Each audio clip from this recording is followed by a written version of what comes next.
મોરબીના હળવદ વિસ્તારમાંથી પસાર થતી મોરબી બ્રાન્ચ કેનાલ પર ઓવરલોડ ડમ્પરોની અવરજવરને કારણે કેનાલને ગંભીર નુકસાન પહોંચ્યું છે।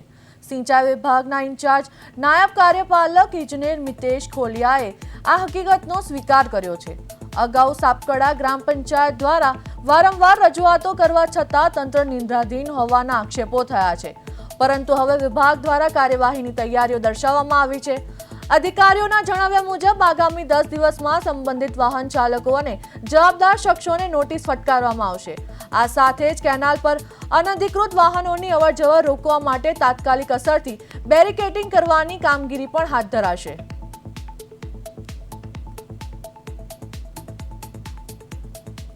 ત્યાં વાહન જે કોરીના જે ચાલે છે, અમને અનુમાન છે કે એનાથી જે પ્રેશર આવે એના કારણે કેનાલ તૂટેલ છે, ડેમેજ થયેલ છે।